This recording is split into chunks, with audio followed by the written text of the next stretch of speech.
बच्चों अभी हम स्टार्ट कर रहे हैं लेक्चर नंबर 2, जिसमें हम डिस्कस करने वाले हैं आज objective of accounting, characteristic of accounting and आखिर में डेफिनेशन ऑफ अकाउंटिंग। 3 पॉइंट ये पॉइंट में हम लेक्चर में डिस्कस करेंगे। स्टेप बाय स्टेप हम पूरा डिटेल में डिस्कस करेंगे। तो first of all objective of accounting क्या है वो हम पढ़ना शुरू करते हैं। तो फर्स्ट ऑफ ऑल आपको जब भी मैं बोलूँ ऑब्जेक्टिव ऑफ अकाउंटिंग, इसका मतलब क्या है, तो आपके माइंड में क्या आना चाहिए।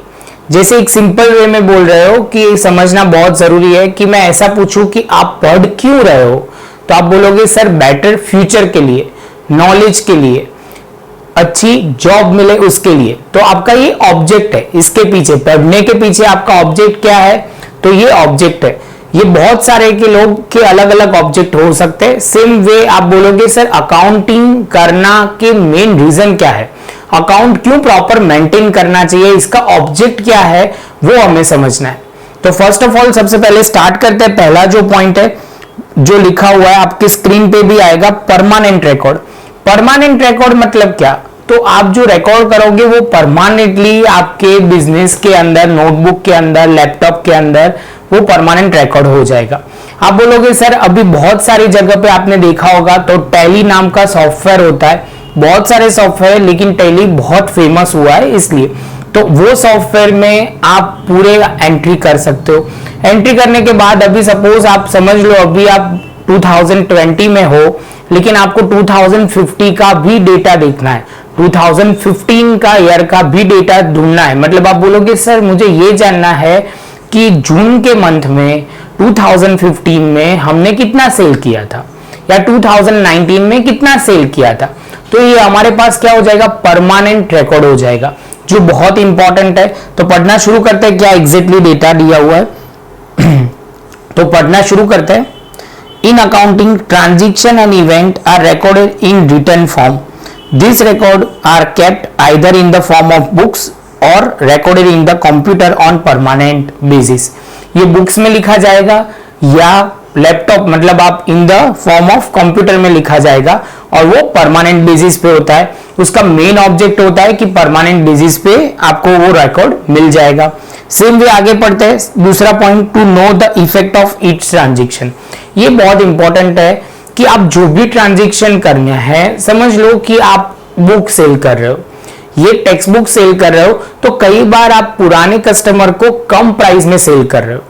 तो आपको वो जानने के लिए कि सर ये ट्रांजैक्शन में मुझे कितना प्रॉफिट हुआ या लॉस हुआ या कुछ भी नहीं हुआ, प्रॉफिट भी नहीं हुआ, लॉस भी नहीं हुआ, तो ये जानने के लिए आपको क्या जानना है कि हर एक ट्रांजैक्शन की इफेक्ट कितनी आ रही है, कितना प्रॉफिट में कन्वर्ट हो रहा है, कितना कम प्राइस में हम बेचेंगे तो कितने तक बेच सकते हैं। तो इससे हमें क्या पता चलेगा, to know the each transaction effect. तो ये हमारा दूसरा पॉइंट होगा। तो पहले लिखते हैं, उसमें पढ़ते हैं क्या दिया हुआ है। Each transaction has its effect on overall profitability और economic condition of a business. हर एक ट्रांजैक्शन जो होगा वो बिजनेस पे इंपैक्ट करेगा, मतलब हर एक ट्रांजैक्शन प्रॉफिटेबिलिटी पे इंपैक्ट करेगा। आप समझ लो आप 10 ट्रांजैक्शन करते हो, लेकिन एक बड़ा सा ट्रांजैक्शन करते हो जिसमें लॉस का ट्रांजैक्शन ज्यादा अमाउंट में होगा, तो ओवरऑल प्रॉफिटेबिलिटी कम हो जाएगी या माइनस में चला जाएगा। तो हमें वो पता चलना चाहिए कि सर नेक्स्ट टाइम पे इतने कम प्राइस पे आप मच बेचना, इससे क्या हो रहा है कि लॉस हो रहा है और आपका ओवरऑल प्रॉफिट बहुत कम हो रहा है। तो हमें ये इंडिविजुअल ट्रांजैक्शन के भी हम आइडिया ले सकते हैं। आगे पढ़ते हैं। Thus accounting helping to obtaining this information. तो ये इंफॉर्मेशन हमें अकाउंटिंग हेल्पफुल रहता है, ये हमारा दूसरा ऑब्जेक्टिव था। बाद में आगे पढ़ते हैं। To know the influence factor. जैसे एक एग्जांपल देता हूं तो जल्दी समझ में आ जाएगा। इन्फ्लुएंस पीपल भी होते हैं, इन्फ्लुएंस मतलब उनके बोलने से लोग करते हैं। सेम वे इन्फ्लुएंस पर्सन की बात हुई, लेकिन बिजनेस में क्या होता है, इन्फ्लुएंस फैक्टर। इन्फ्लुएंस फैक्टर से हमें ये पता चलता है कि सर आप एडवर्टाइज ये मंथ में करते हो ना, तो आपका सेल्स बढ़ता है। तो ये इन्फ्लुएंस फैक्टर आपको कब पता चलेगा, जब आप प्रॉपर अकाउंटिंग मेंटेन करते होंगे। तो इसका मेन ढूंढना वो भी होता है कि सर कोई जगह पे इन्फ्लुएंस फैक्टर जो भी होता है बिजनेस में वो हम ढूंढ सकते हैं। ज्यादातर इन्फ्लुएंस फैक्टर क्या होता है, प्रॉफिट एंड लॉस। बिजनेस, कोई भी बिजनेस क्यों करता है, तो प्रॉफिट करने के लिए, और लॉस होता है तो मिनिमाइज करने के लिए। वो हमारा मेन इंटेंशन होता है। तो अभी हम पढ़ना शुरू करते हैं। To know the influential factor, जो इफेक्ट करता है, इन्फ्लुएंशियल मतलब प्रभाव जो डालता है बिजनेस पे, वो बात करते हैं। The influential of a factor affecting profit और loss as well as the economic condition of a business can be obtain by preparing account. हमें वो पता चलेगा कि सर ये इन्फ्लुएंशियल फैक्टर है। आप ये कोई कई बार क्या करते हैं बच्चों, आपने देखा होगा कि कई लोग क्या करते हैं, अपना सेल बढ़ाने के लिए मार्केटिंग स्कीम अलग अलग यूज करते हैं कि आप 2 लोगे तो 1 फ्री होगा, 3 लोगे तो 2 फ्री होगा। तो ये सब इन्फ्लुएंसिंग फैक्टर है। तो आप जब प्रॉपर अकाउंटिंग फैक्टर मतलब प्रॉपर अकाउंट मेंटेन करते होंगे तो आपको पता चल जाएगा कि सर ये मंथ में आप ये करोगे तो आपका सेल्स बढ़ेगा, या एवरेज सेल्स रह रहा है तो बढ़ेगा, कम हो रहा है तो आप उसके अकॉर्डिंगली डिसीजन ले सकते हो। तो आगे बढ़ते हैं। This objective play vital role in the preparation of account. ये इंपॉर्टेंट रोल प्ले करता है अकाउंटिंग प्रिपरेशन के वक्त। आगे चलते हैं। Determine the tax liability. बच्चों आपने ये इंपॉर्टेंट पॉइंट है जो अभी हम पढ़ रहे हैं, जिसका है एक्चुअली 4th नंबर का point, determine the tax liability. बच्चों आपने कई बार सुना होगा, आपके पापा से सुना होगा, कई जगह से सुना होगा कि सर मार्च एंडिंग चल रहा है, मार्च एंडिंग चल रहा है। बेसिकली मार्च एंडिंग होता क्या है, तो बेसिकली वहां पे क्या होता है कि टैक्स कितना पे करना है, सब कुछ डेडलाइन गवर्नमेंट ने दी हुई है, इनकम टैक्स एक्ट के हिसाब से उनको पे करना होता है। तो ये आपको समझना है कि सर डिटरमाइन हमारा प्रॉफिट कितना है, उसके हिसाब से आपको टैक्स भरना होता है। जब भी आप प्रॉपर अकाउंटिंग मेंटेन करोगे तब भी आपको पता चलेगा कि सर हमारे जो है वो हम कौन से स्लैब में आ रहे हैं, मतलब कौन से रेट में हमें 10% के हिसाब से टैक्स भरना है, 20% से भरना है या 30% से। वो कब पता चलेगा, जब आपको पता चलेगा कि सर हम इस साल में इतना प्रॉफिट कमा रहे हैं, जितना प्रॉफिट आप दिखाओगे उसके हिसाब से आपको टैक्स भरना होगा। तो कई बार आपने सुना होगा कि सीए के साथ वो बैठते हैं इसकी वजह से टैक्स का प्लानिंग कर सके। तो यही पॉइंट है, अकाउंट जब प्रॉपर मेंटेन करोगे तब भी आपको पता चलेगा कि सर हमें कितना टैक्स पे करना है। तो अभी उसके अंदर पढ़ते हैं। Generally tax payment liability is determined on the basis of prepaid account, मतलब अकाउंट्स बनाने के बाद पता चलता है कि पूरे साल में हमने कितना प्रॉफिट कमाया हुआ है। The burden of tax is determined on the basis of income of a taxpayer. Therefore, the objective to prepare account is to determine the tax liability. वो तब भी पता चलेगा कि अकाउंट्स बनेगा तब टैक्स पेयर को कितना टैक्स भरना है, वो तब भी पता चलेगा जब अकाउंट्स प्रॉपर आप मेंटेन करोगे। आगे चलते हैं। To know the quantum, bracket में लिखा हुआ है साइज ऑफ पेएबल। ये बहुत इंपॉर्टेंट है बच्चों, इसको आप कई जगह पे ऐसे लिखा होगा कि उघराणी वर्ड यूज करते हैं, तो आपको वो माइंड में समझना है कि ये quantum of size of payable मतलब आपको सिंपल ये ध्यान में रखना है कि कई जगह पे पेमेंट कितना करना है। बच्चों ये बहुत इंपॉर्टेंट साइकिल है। जैसे समझ लो आप क्या करते हो, कहीं से उधार पे मतलब क्रेडिट पे गुड्स लाते हो और कहीं पे आप क्रेडिट पे गुड्स सेल करते हो। तो आप बोलोगे सर बहुत सिंपल बात है, लेकिन हमें वो मैनेज करना होता है कि कितना हमारे ईयर एंडिंग में कितना अमाउंट हमें पे करना है और कितनी अमाउंट हमें रिसीव होने वाली है। सपोज आप प्रॉपर मेंटेन नहीं करोगे तो आपके यहाँ जो पैसे लेने वालों की लाइन बढ़ती जाएगी। तो आपको क्या करना होगा, प्रॉपर अकाउंट्स मेंटेन करने पड़ेंगे। तो वहां से रिसीवेबल के वहां से जहां से आपको पैसे मिलने वाले वो भी पता हो और कहां पेमेंट करना है वो भी पता हो। तो आप प्रॉपर अकाउंट मेंटेन करोगे तब भी आपको पता चलेगा। तो अभी ये पढ़ना शुरू करते हैं। The business in place of cash transaction credit transaction also made. मैंने बोला था 2 टाइप के ट्रांजेक्शन होते हैं कैश ट्रांजेक्शन। इसमें क्या बोला था मैंने, डायलॉग ऐसे बोला था, एक हाथ से लो, मतलब एक हाथ से जो भी प्रोडक्ट आप ले रहे हो, सपोज आप पेन लेने गए तो एक हाथ से आप पेन ले रहे हो और दूसरे हाथ से उसका पेमेंट कर रहे हो, तो ये कैश ट्रांजेक्शन हुआ। क्रेडिट ट्रांजेक्शन मैंने बच्चों क्या बोला था, किसी को याद है? आपके माइंड में जो आ रहा है तो बहुत अच्छी बात है, बाकी मैं एक्सप्लेन कर देता हूं। एक सिंपल वे में बोल रहा हूं, मैंने एक हाथ से पेन तो ली, लेकिन मैंने डायलॉग ऐसा बोला कि मैं 2 दिन के बाद या 1 दिन के बाद आपको पेमेंट कर दूंगा। तो ये ट्रांजेक्शन कैसा हुआ? तो आप बोलोगे सर ये ट्रांजेक्शन क्रेडिट ट्रांजेक्शन है। समझ में आया? तो अभी ये लाइन फिर से पढ़ते हैं। Credit transaction are also made, that is purchase of raw material on credit.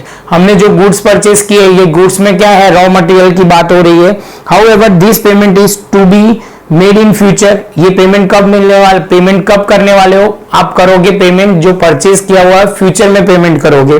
Till the non payment of this transaction it is treated as a liability, जब तक आप ये पेमेंट नहीं करोगे, जब तक आपका ये पेमेंट बाकी होगा, तब तक ये आपकी लायबिलिटी है। लायबिलिटी मैंने पहले भी बोला था, लायबिलिटी मतलब हमारे पे करना है।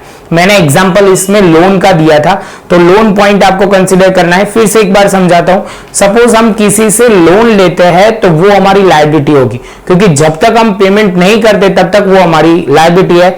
सेम वे आप क्रेडिट पे किसी से गुड्स परचेज करते हो तो आपको क्या समझना है, सर वो हमारी क्या है, लायबिलिटी है। बच्चों इतना ध्यान रखना है, बहुत छोटे छोटे पॉइंट आपको आते जाएंगे।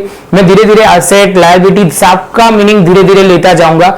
हम प्रॉपर टर्मिनोलॉजी तो डिस्कस करने ही वाला है ये चैप्टर के बीच में, यही चैप्टर के स्टार्टिंग में, अभी थोड़े टाइम में ये आना शुरू हो जाएगा। तो वही मेन पॉइंट है, आप एक मीनिंग समझते जाना, तो आपको वो जब टाइम पे आएगा तब आपको थोड़ा थोड़ा क्लियर होगा। तो पढ़ना शुरू करते हैं। तो आप बोलोगे सर हमने यहाँ 3 वर्ड आपने डिस्कस किए, कैश ट्रांजैक्शन, क्रेडिट ट्रांजैक्शन, और तीसरा आप बोलोगे सर कौन सा, तो आपके माइंड में आना चाहिए सर क्रेडिट ट्रांजैक्शन। चलो आगे पढ़ते हैं। Till the non payment of this transaction treated as a liability at the end of the year what is the quantum of a liability can be ascertained from the accounts। तो आपको year ending पे ये खत्म होना चाहिए कि March ending जो word बोलते हैं वो आपको वो पता होना चाहिए कि सर मुझे किसको कितना देना बाकी है और टोटल साइज मतलब टोटल पेमेंट कितना करना बाकी है। सेम वे इसके आगे का पॉइंट है उससे उल्टा, to know the quantum of a receivable. अभी आप क्या करते हो समझ लो, आपने पेमेंट करने में कब होता है, तो आप बोलोगे सर हम परचेस करते हैं ना क्रेडिट पे, तब हमें पेमेंट करना बाकी होता है तो पेएबल बोला जाता है। लेकिन कई बार उल्टा होता है, हमने किसी को सेल किया हुआ है, सपोज मिस्टर एक्स हमारे पास से 100 रुपीज का गुड्स लेके गया। फिर से एक बार, मिस्टर एक्स हमारे पास से 100 रुपीज का गुड्स लेके गया, तो उसने क्या बोला कि सर मैं 2 दिन के बाद आपको मैं पेमेंट करूंगा। तो आप बोलोगे सर ये हमारे मिस्टर एक्स है, उसका नाम क्या हो जाएगा, रिसीवेबल हो जाएगा। रिसीवेबल मतलब उनसे हमें पैसे लेना बाकी है। समझ में आया बच्चों? तो अभी पढ़ते हैं तो ज्यादा समझ में आएगा कि हमें ईयर एंडिंग पे कितनी अमाउंट पे कलेक्शन बाकी है, मतलब पेमेंट मिलना बाकी है, रिसीवेबल कितनी अमाउंट है, वो हमें अकाउंट्स लिखोगे तब भी आपको समझ में आएगा। तो अभी हम आगे पढ़ते हैं। In business in the place of cash transaction like a credit purchase goods are sold on credit to customer. हम सेल करते हैं तो जो लोग हमारे से परचेज करते हैं, सपोज मिस्टर एक्स को हमने सेल किया तो वो हमारे कस्टमर होंगे। सिंपल वे में आपकी जो शॉप होती है वहां से लोग लेने आते हैं, वो लोग आएंगे, उसको हम कस्टमर वर्ड यूज करेंगे। बच्चों ध्यान में रखना है, छोटी छोटी टर्मिनोलॉजी आगे जाके बहुत हेल्पफुल होगी। आगे पढ़ते हैं। This amount is receivable in future until the non-receipt of this amount is known in the books of as a receivable. This information can be obtained from accounts. तो आप बोलोगे जब तक ये पैसे नहीं मिलते तब तक वो हमारे रिसीवेबल में आएंगे, और एंड ऑफ द ईयर हमें क्या देखना पड़ता है कि कितने लोगों से हमें पैसे लेना बाकी है। तो बच्चों ये हुआ हमारा पॉइंट नंबर 6। अभी ये जो बहुत इंपॉर्टेंट पॉइंट होता है, जिसके लिए प्रॉपर वे में बोलूं तो अकाउंट्स ये भी बहुत इंपॉर्टेंट होता है। हिसाब रखना जो बात होती है बहुत जरूरी है to measure the profitability of a business.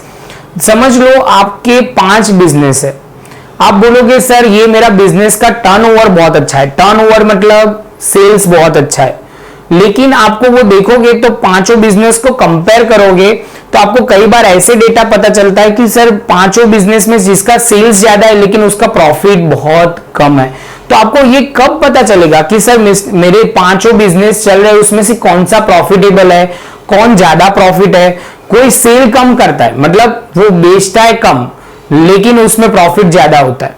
Same way आपको वो जानने के लिए तब पता चलेगा जब आप प्रॉपर अकाउंट्स मेंटेन करते होंगे तब। तो आपके लिए बहुत इंपॉर्टेंट है, कोई भी बिजनेस क्यों करता है तो आप बोलोगे सर प्रॉफिट कमाने के लिए, वो ध्यान रखना है। तो प्रॉफिटेबिलिटी मतलब प्रॉफिटेबिलिटी जानने के लिए हम क्या करेंगे, अकाउंट्स प्रॉपर मेंटेन करेंगे। तो बच्चा ये क्या कर रहे हैं, हम टॉपिक किसके बारे में कर रहे हैं, तो आप बोलोगे सर आप डिस्कस कर रहे हो ऑब्जेक्टिव ऑफ अकाउंट्स के लिए। ऑब्जेक्टिव क्यों, रीजन हम अकाउंट मेंटेन करेंगे उसका रीजन हम बोल रहे हैं। आई होप कि आप मेरा पॉइंट पकड़ पा रहे हो, क्योंकि ये पॉइंट आपको समझने से आइडिया आएगा कि क्यों अकाउंट्स मेंटेन करना चाहिए। The significant object of account is to measure on profit और ऑन लॉस। तो हम पढ़ते हैं अभी, significant objective of account is to measure on profit and incur loss for respective period. हमारा जो ऑब्जेक्ट है वो प्रॉफिट कमाना, लेकिन लॉस होता है तो कितना लॉस होता है वो भी हमें जानना बहुत जरूरी है। The major the profitability is made available by accounting. आपको ये मेजर कैसे कर सकते हो, जब आप अकाउंट प्रॉपर मेंटेन करते होंगे तब। आगे चलते हैं बच्चों, तो to know the economic status of a business.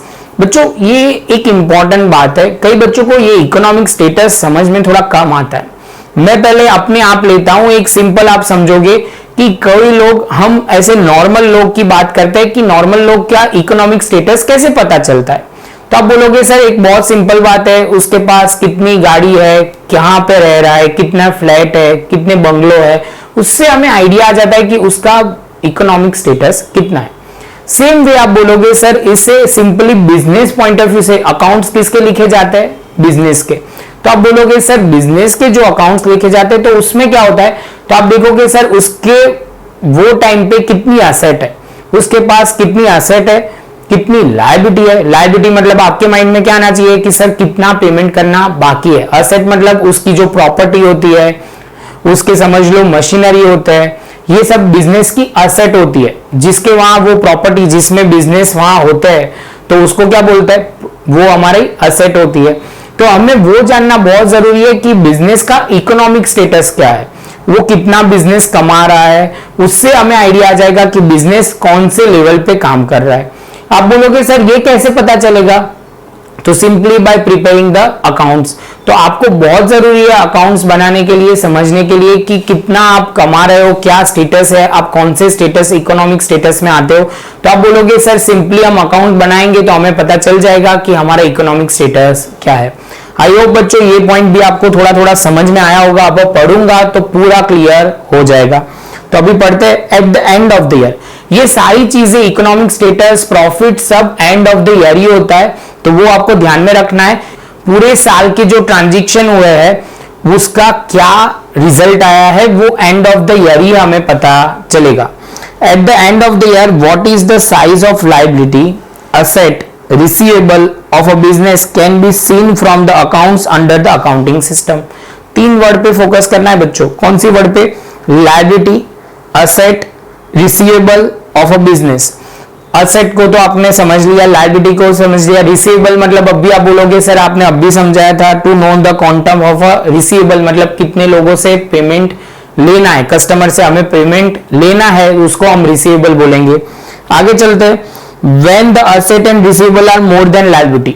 समझ लो हमें लोगों से ज्यादा लेना है, पेमेंट करना कम है, तो वो बोलेंगे मोर देन लायबिलिटी। फिर से एक बार बोल रहा हूं, asset and receivable are more than the receivable.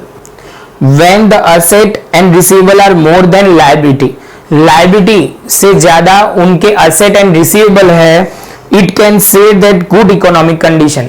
मतलब आपके पास 100 रुपए है और आपको पेमेंट करना है 30 रुपए, तो आप बोलोगे सर मेरे में इकोनॉमिक स्टेटस अच्छा है। लेकिन उससे उल्टा भी हो सकता है कई बार कि आपको पेमेंट ज्यादा करना है और आपके पास कम है, तो उसकी इकोनॉमिक कंडीशन अच्छी नहीं है, वो अभी पढ़ते हैं। In so economic condition which is known as a solvency can be known from accounts. Solvency मतलब बच्चों आप बोलोगे सर ये वर्ड हमें नहीं पता, एक छोटे से लैंग्वेज में समझा देता हूं। जब भी आपको पेमेंट ज्यादा करना होता है, ये रॉ लेवल पे समझा रहा हूं, बाकी तो हम बहुत डिटेल में ये टॉपिक भी पढ़ेंगे जब हम जनरल एंट्री पढ़ेंगे। अभी इतने सारे वर्ड नए आ रहे हैं जिसमें आपको समझना है बेसिक लेवल से, जब टॉपिक आएगा तब बहुत डिटेल में समझेंगे। सॉल्वेंसी बहुत शॉर्ट समझ में समझा देता हूं। आपको पेमेंट करना है 100 रुपीज और आपके पास है ओनली 10 रुपीज या बहुत कम अमाउंट है, तो आप क्या बोलोगे, आप इंसॉल्वेंट होंगे। क्या होंगे, इंसॉल्वेंट। सॉल्वेंसी क्या है, तो आपके पास असेट ज्यादा है, मतलब 100 रुपीज आपके पास है और पेमेंट आपको करना है 100 से कम की अमाउंट में, तो आप बोलोगे सर बहुत सिंपल मैं सॉल्वेंट आदमी हूं। कौन सा आदमी, सॉल्वेंट आदमी। बाकी डिटेल में हम इंसॉल्वेंसी और सॉल्वेंसी का कंसेप्ट हम थोड़े चैप्टर के आगे में देखेंगे। और आखिरी जो पॉइंट है वो हमारा है 9th point, to detect and avoid fraud and error. आप बोलोगे सर ये कौन सी बात हुई? कई जगह पे बिजनेस में आपने देखा होगा कि बड़े बड़ी कंपनियों में बहुत बड़े बड़े फ्रॉड होते हैं। तो कई बार क्या होता है कि आप जब प्रॉपर अकाउंट्स मेंटेन करते होंगे ना, तो आपको पता चल जाएगा कि सर ये डिपार्टमेंट है ना, सेल्स डिपार्टमेंट, उसमें कुछ लोचा हो रहा है। तो आप बोलोगे सर ये आपको कैसे पता चला? तो आप अकाउंट्स मेंटेन प्रॉपर करते होंगे, इससे क्या होगा, आपके पास सारे बिल प्रॉपर आते होंगे, आप रिकॉर्ड करते होंगे, तो आपको पता चल जाएगा कि सर यहाँ पे जो सेल होना चाहिए उससे कम उन्होंने सेल दिखाया है। मतलब अकाउंटेंट या एम्प्लॉय पे मॉरल क्या रहता है, चेक रहता है कि वो कुछ उल्टा सीधा करेंगे तो उनके ऊपर वाले बॉस उनको पकड़ेंगे। उनको कब ये मॉरल चेक रहेगा? जब वो प्रॉपर अकाउंट्स मेंटेन करते होंगे तो ही उनको पता चलेगा। कई बिजनेस में हर रोज के इतने ट्रांजैक्शन होते हैं कि वो चेक नहीं कर पाते, इसलिए प्रॉपर अकाउंट्स मेंटेन किए होंगे तो इमीडिएटली उनको पता चल जाएगा। अभी बच्चा पढ़ते हैं, पहले तो एरर क्या वो समझ लेते हैं। Avoid the error. एरर मतलब गलतियां, और फ्रॉड मतलब इंटेंशनली कोई किया गया हो तो उसको फ्रॉड बोलते हैं। गलती से हो जाए तो उसको एरर बोलते हैं, लेकिन इंटेंशनली कोई गलती करता है जिसको उसको पता है तो भी गलती कर रहा है तो उसको फ्रॉड बोलेंगे। समझ में आया बच्चों? बाय इन्वेस्टिगेटिंग अ प्रीपेड अकाउंट, मतलब जो अकाउंट्स बनाए गए हैं उसका प्रॉपर हम इन्वेस्टिगेटिंग करते हैं, तब फाइनेंशियल मिस्टेक और crimes can be trace out. Financial mistake, कोई गलतियां हो गई है वो पता चलती है, या फाइनेंशियल क्राइम, उसमें कोई गड़बड़ी की है, कोई धोखाधड़ी किया हुआ है तो हम पता कर सकते हैं। Accounting help to prevent such kind of undesirable event. Undesirable मतलब कोई भी कंपनी ऐसा नहीं बोलेगी कि मेरे यहां गफला हो, तो ये ऐसे इवेंट ना हो उसके लिए क्या करना पड़ेगा? Accounting maintain indirect control to avoid error and fraud. इससे क्या होगा कि हम एरर एंड फ्रॉड को डिटेक्ट कर सकते हैं, सब्जेक्ट टू आप प्रॉपर अकाउंट्स मेंटेन करते होंगे तो। बच्चों तो यहां पे हमारा ये खत्म हुआ ऑब्जेक्टिव ऑफ अकाउंटिंग। अभी हम डिस्कस करेंगे क्या? तो आप बोलोगे सर अभी हम डिस्कस करने वाले हैं definition of accounting and characteristic of accounting, तो वो प्रॉपर करते हैं। इससे पहले इसके हेड पॉइंट है वो अपनी नोट्स में प्रॉपर लिख दीजिए। मैं जब भी आपका कुछ एग्जाम लूंगा तो आपको ये कंसिडर करना है। बच्चों तो अभी पढ़ते हैं, सबसे पहले अकाउंटिंग डेफिनेशन दी हुई है वो पढ़ते हैं। Accounting is art of recording, classifying, summarising in the significant manner and in terms of money transaction and event which are as a part at least of a financial character and the interpreting the result thereof। तो बच्चों आप बोलोगे sir हमें कुछ भी समझ में नहीं आया। अभी आप स्क्रीन पे एक छोटा सा डायग्राम देखोगे और इसके साथ लिंक करोगे तो मैं आपको क्लियर हो जाएगा। तो सबसे पहले आपको एक सिंपल वे में समझाता हूं। हमने एक ट्रांजैक्शन अभी थोड़ी देर पहले डिस्कस किया था कि हमने कॉस्ट कितनी की थी, तो 15,000। सेल की कॉस्ट कितनी इंकर की थी प्रोडक्ट के लिए 15,000, सेल कितने में किया था 18,000, प्रॉफिट कितना आया था 3,000। तो बस यही पॉइंट को अभी हम इसको लिंक करते हैं। सबसे पहले जो भी ट्रांजैक्शन होता है वो ट्रांजैक्शन को आपको रिकॉर्ड करना पड़ता है। जैसे आपने कॉस्ट कितनी इंकर की थी तो आप बोलोगे सर 15,000, सेल कितना हुआ वो आप रिकॉर्ड करोगे। उसके बाद दूसरा क्या है, क्लासिफाई करना है कि ये सर एक्सपेंस है, हमने टोटल ट्रांसपोर्टेशन कॉस्ट के साथ 15,000 किया था तो वो हमें क्लासिफाई करना है। एक्सपेंस को एक्सपेंस में लिखना है, रिसिप्ट को इनकम में लिखना है। रिसिप्ट मतलब आपने सेल किया था, आपको पैसे मिले थे तो वो रिसिप्ट बोला जाएगा। आगे लिखेंगे एनालिसिस करना है। एनालिसिस करना है तो मतलब आपको इंटरप्रेट करना पड़ेगा कि ये ट्रांजैक्शन जो है, एनालिसिस करना है कि ये ट्रांजैक्शन का कंक्लूजन क्या आएगा। कि समझ लो ये ट्रांजैक्शन में आपको 3,000 का प्रॉफिट हुआ था, तो ये एनालिसिस करके आपको कंक्लूजन पे पहुंचोगे कि आपका 3,000 प्रॉफिट हुआ था।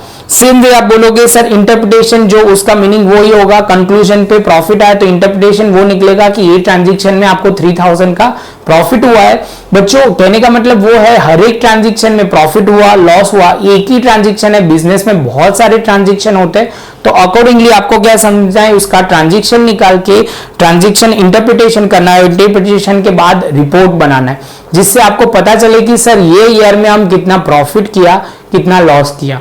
आप बोलोगे सर ये तो हमें समझ में आ गया, यहाँ पे जो वर्ड है वो आपको प्रॉपर तरीके से जब डेफिनेशन होती है तो आपको थोड़ा याद रखना पड़ेगा। पहली टर्म में आपको कंफर्म आने के चांसेस होते हैं तो वो आपको ध्यान से प्रॉपर वर्ड तरीके से अपनी नोटबुक में लिख देना है। बच्चों अभी हम स्टार्ट कर रहे हैं कैरेक्टरिस्टिक ऑफ अकाउंटिंग। तो फर्स्ट ऑफ ऑल पहले जो 2 पॉइंट है वो डिस्कस करते हैं। फाइनेंशियल कैरेक्टरिस्टिक, हम कौन से ट्रांजैक्शन रिकॉर्ड करेंगे? तो financial transaction, in other word हम बोल सकते हैं कि सर जो मॉनेटरी वैल्यू होगी जिसकी मनी में मेजर कर सकते हैं वही ट्रांजैक्शन हम रिकॉर्ड करेंगे। तो पढ़ते हैं तो ज्यादा क्लैरिटी आएगी। फर्स्ट ऑफ ऑल क्या दिया हुआ है? ट्रांजैक्शन और event which are recorded in the accounting must be measurable in monetary value, that is 10,000 kg of chemical is purchased, the value of purchase has to be determined in item of money। Money में major money में हम major कर सकते हैं वही transaction हम accounts में record करेंगे। आगे बढ़ते, the chemical is purchased for 20,000 which means 10,000 kg is chemical is rupees 20,000। The exchange of chemical 20,000 are payable। हम एक हाथ से केमिकल लेंगे तो दूसरे हाथ से हमें मनी पे करना पड़ेगा। Rupees money, the transaction made through money is known as a economic transaction. This transaction has a financial characteristic. जो ट्रांजेक्शन आप मनी से मेजर कर पाओगे वो ट्रांजेक्शन को हम अकाउंटिंग में रिकॉर्ड करेंगे। बस यही पॉइंट है। तो पहला जो कैरेक्टरिस्टिक हम बोल सकते हैं फाइनेंशियल कैरेक्टरिस्टिक अकाउंटिंग की बोल सकते हैं, वही ट्रांजैक्शन हमारे अकाउंट्स में रिकॉर्ड करेंगे। Non financial non economic transaction हम कभी भी अकाउंट्स में रिकॉर्ड करेंगे नहीं। बच्चों आपको क्या करना है? अभी लिखना है कैरेक्टरिस्टिक में पहला पॉइंट लिखना है फाइनेंशियल कैरेक्टरिस्टिक। अभी आपको लिखना है दूसरा पॉइंट जिसका नाम है money as a medium of exchange. हमें कोई भी ट्रांजैक्शन करना होगा बच्चों तो हम कौन से ट्रांजैक्शन के फॉर्म में करेंगे? मनी के फॉर्म में ही करेंगे। तो ट्रांजैक्शन आपको परचेस करना है कोई गुड, जब भी आप कोई भी ट्रांजैक्शन करोगे, सपोज आपको गुड्स परचेस करने हैं तो गुड्स परचेस करने हैं तो आप बोलोगे सिंपल वे में सर कि एक हाथ से सर आप गुड्स लोगे तो दूसरे हाथ से क्या दोगे? आपको पेमेंट मनी के फॉर्म में करना है। सेम वे आप गुड्स सेल कर रहे हो तो एक हाथ से आप गुड्स दोगे और दूसरे हाथ से आप क्या लोगे? मनी लोगे। तो कोई भी ट्रांजैक्शन जो होगा वो कैसे होगा? In the form of money. तो वही बात को वो लिख रहे हैं money as a medium of exchange. पढ़ते, ट्रांजैक्शन और event recording the account come into exist through the use of money. The money as an exchange will be received by the seller 10,000 kg of a chemical sold, and by the money this can be purchased any other product or service। Money से हम कोई product purchase भी कर सकते हैं और services हम purchase कर सकते हैं। Let us understand the transaction as a seller। तो यहाँ पे हमें ट्रांजेक्शन दिया हुआ है तो आप देखोगे seller has a 10,000 kilogram chemical. Seller के पास प्रोडक्ट है, आप बोलोगे sale of chemical of rupees 20,000 में वो सेल कर रहा है। Purchase of a commodity of a service by 20,000 product and service, सामने वाला वो परचेज कर रहा है 20,000 रुपीज देके। तो मीडियम ऑफ एक्सचेंज क्या है? मनी है। बच्चों क्लियर है? कोई भी एक अकाउंटिंग ट्रांजेक्शन में मीडियम ऑफ एक्सचेंज मनी ही होगा, वो ध्यान में रखना है। Thus, instead of having the exchange of product and service,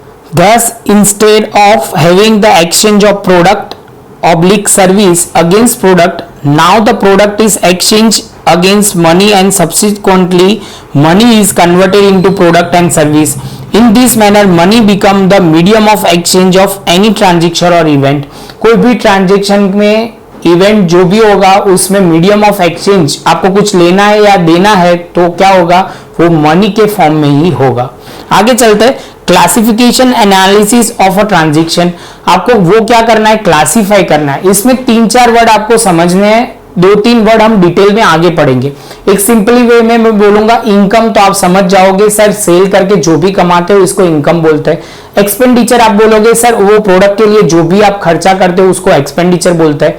third में जो वर्ड बोल रहा हूं वो आपको कम समझ में आएगा, असेट। मतलब आपके पास क्या क्या, जैसे एक सिंपल वे में बोल दूं कि आपका जो घर है वो आपकी असेट होगी।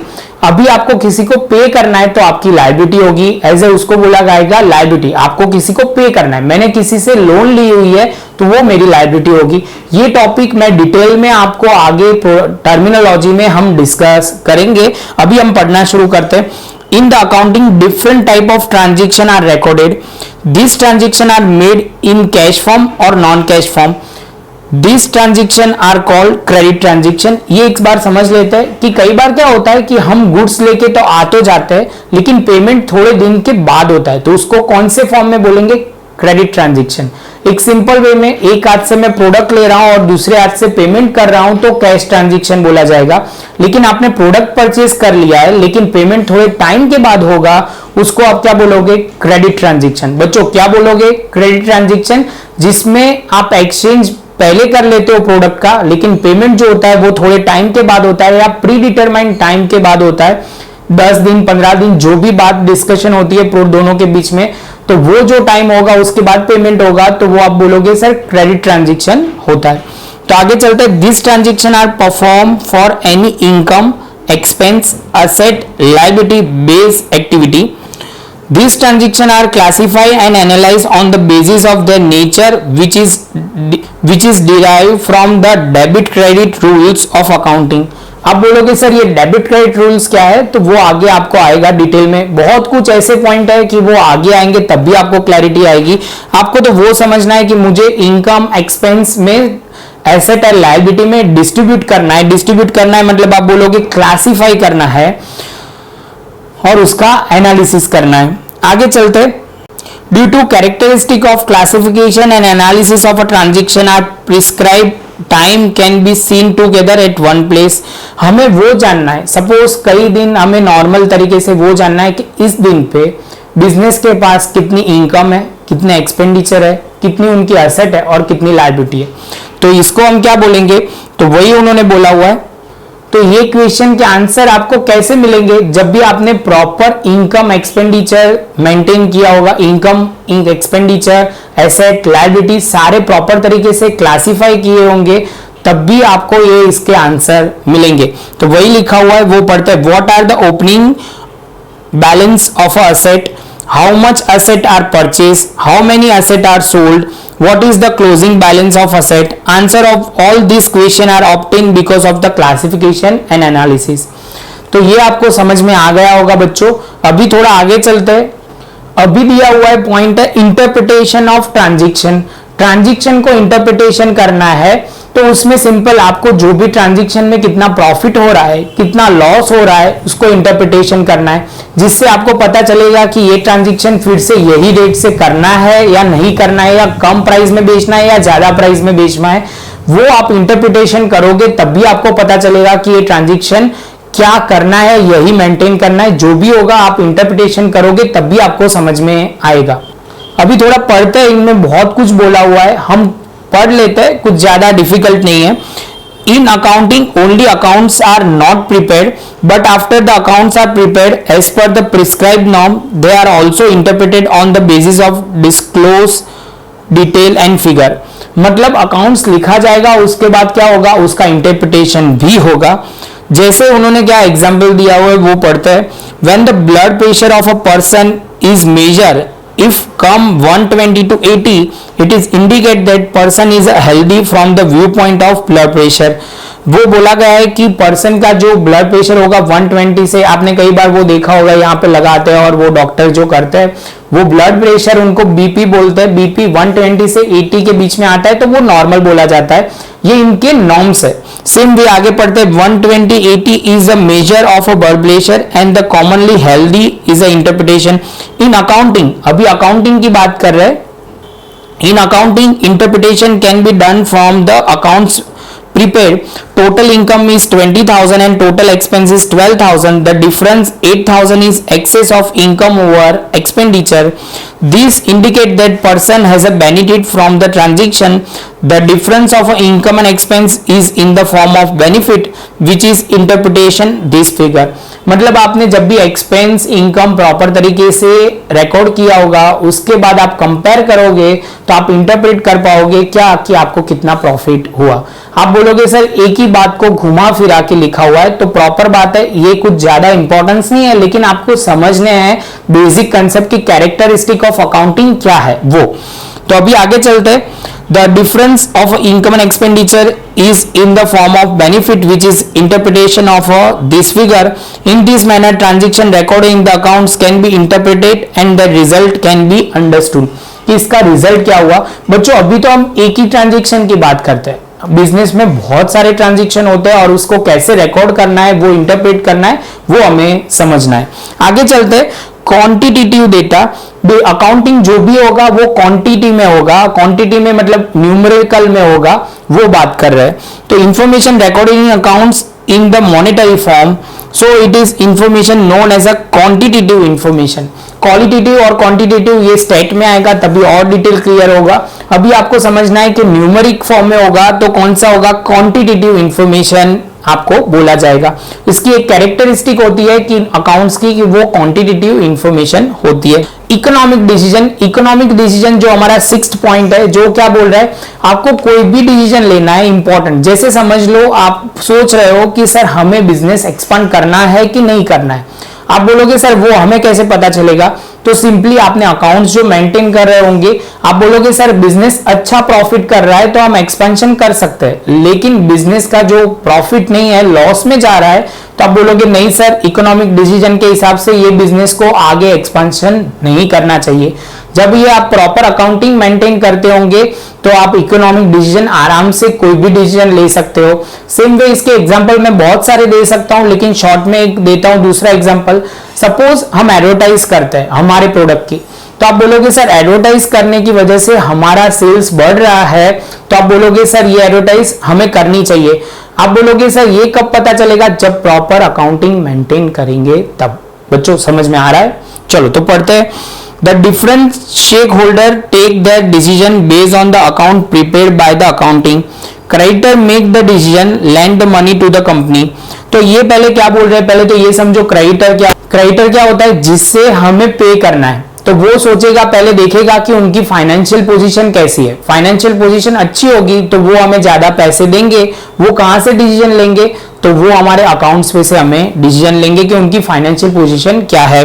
तो creditor make decision to lend the money, तो हमें वो पैसे देने चाहिए या नहीं देना चाहिए, वो डिसीजन वो क्रेडिटर लेते हैं। Same way potential share holder make decision to invest their fund. बच्चों ये सब कुछ आ रहा है ना, ये बिजनेस स्टडी में आएगा, जो बीए आपको बोला जाएगा उसमें ये टॉपिक बहुत सारे डिटेल में आएंगे। हमें तो खाली एक हाईलाइट करके यहां से निकल जाना है, आगे बहुत डिटेल में बिजनेस स्टडी में ये सारे टॉपिक आएंगे। ये जो छोटे छोटे पॉइंट है वो बहुत इंपॉर्टेंट है। Company itself make decision own its development, company हमने खुद के डिसीजन ले सकती है, जो हमने बात की है। All this decision are based on the money, thus are known as economic decision. Thus accounting assist to make the economic decision. Accounting हमें क्या करता है, इकोनॉमिक डिसीजन लेने में हेल्पफुल होता है।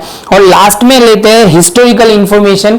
आपको क्या होगा कि सबसे पहले अकाउंटिंग की पहली कैरेक्टरिस्टिक है, आप प्रॉपर मेंटेन करते जाओगे। मैं आपको सिंपली वे में बोलूं कि 2015 में हमारा कितना सेल हुआ था, तो आप आराम से बोल सकते हो कि हिस्ट्री के डेटा आप प्रॉपर मेंटेन रखते होंगे, उसकी वजह से क्या होगा, आपके सारे इंफॉर्मेशन मिल जाएगी। तो वो बोल रहे हैं in the accounting all the past transaction and event are recorded, thus the past transaction or event become a history.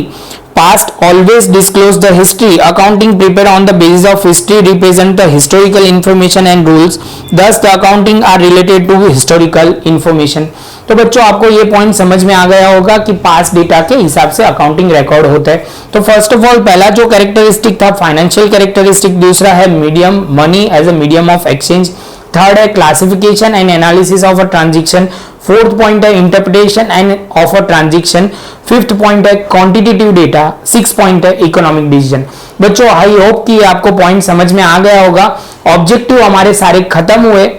बच्चों थोड़ी थियरी होगी तो थोड़ा बोरिंग होगा, लेकिन आपको प्रॉपर तरीके से पहले से ही समझना है तो आपको बाद में बहुत इजी लगेगा। स्टार्टिंग है तो थोड़ा डिफिकल्ट लगेगा, धीरे धीरे करके ये टॉपिक पे आपको ग्रिप आने लगेगी।